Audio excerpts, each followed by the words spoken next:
Anthropic's $65 billion round, the Claude Compute arms race, explained. Explain what Anthropic's $65 billion Series H plus Opus 4.8 release signal about AI compute scarcity, model economics, and what operators/investors should watch next using primary receipts and clearly illustrative visuals, no fake event footage. Anthropic announced a $65 billion Series H at a $965 billion post-money valuation, and in the same post they talk about compute expansion in gigawatts. That's the tell. When an AI lab starts sounding like a utility company, the race is shifting from who has the best model to who has guaranteed capacity and distribution.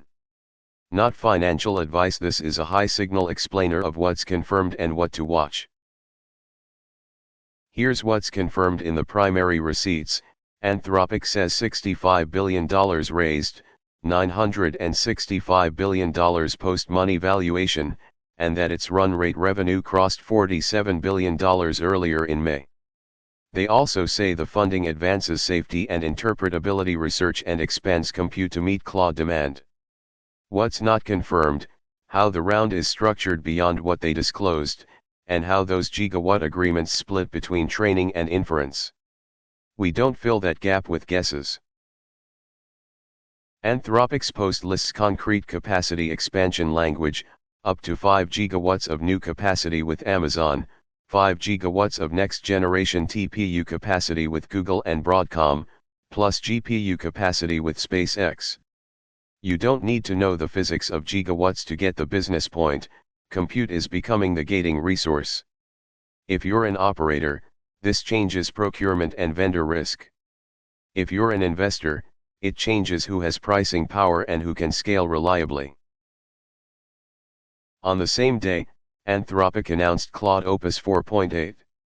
The key confirmed lines: it's available today for the same price as Opus 4.7, users get control over effort on Claude.ai, Claude Code gets dynamic workflows, and fast mode runs at 2.5 speed and is 3 times cheaper than previous models' fast mode.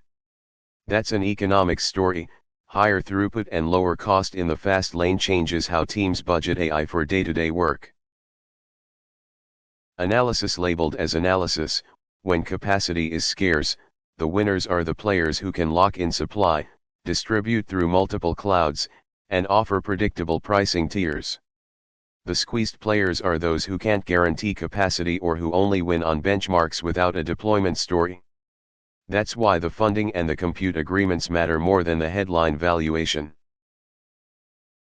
Here's the operator checklist for any Frontier Lab announcement: Receipt 1 capability, with a system card or clear evaluation method. Receipt 2 capacity, meaning real compute and deployment pathways. Receipt 3 governance, meaning controls, safety, and enterprise operability.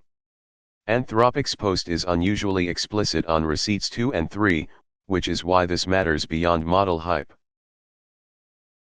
My judgment, labeled as analysis, this announcement is a marker that the AI race is becoming infrastructure first.